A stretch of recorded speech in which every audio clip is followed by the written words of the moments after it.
আজি ମୋ ମୁଣ୍ଡରେ ଉଙ୍କୁଣି ହାଜାରେ। ତୁ ଏଠି ବଇଥା, ସାଡେ ଷେଣ୍ଢ ଯାଇକି ପଡ଼ିଆରେ ଫସଲ ଖାଇଲାଣି, ତୁ ଏଠି ବଇଥା। କଣ ହେଇଛି କହିଲୁ? ଶୁଣୁ, ସେ ବାପନ ତୋ ଟ୍ୟୁସନ ଛାଡ଼ି ଦେଇକି ସେ ମେଘି ପାଖକୁ ଯାଉଛି ଟ୍ୟୁସନ ହେବା ପାଇଁ। ଆଚ୍ଛା, ସେ ମେଘିର ତାହେଲେ ଏତେ ସାହସ?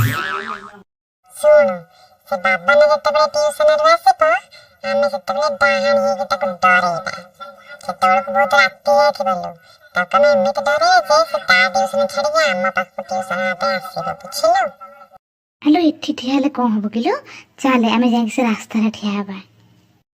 ସେ ଛୁଆ ଆସିଯିବ ଏବେ, ତୁ ଠିକ ସମୟରେ ମେକଅପ୍ ନେଇକି ରେଡି ହେଇଯା। ଓହୋ, କେତେ ରାତି ହେଲାଣି। ଆରେ କିଏ କୋଉଠି ଅଛ? ବଞ୍ଚା ମତେ, ଆରେ ବଞ୍ଚା ମତେ, ଡାହାଣୀ ମତେ ମାରିଦବ, ବଞ୍ଚା। ଆରେ ବା ଢେମେଣି, ବଢିଆ ତ ହେଲା। ତୁ ଏତେ ବଡ କଳାକାର ମୁଁ ଜାଣିନଥିଲି।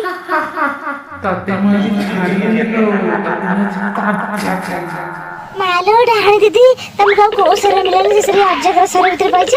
ଯାଏ ଡାହାଣୀ ଭିତରେ କଞ୍ଚା ଖାଇବଲୋ।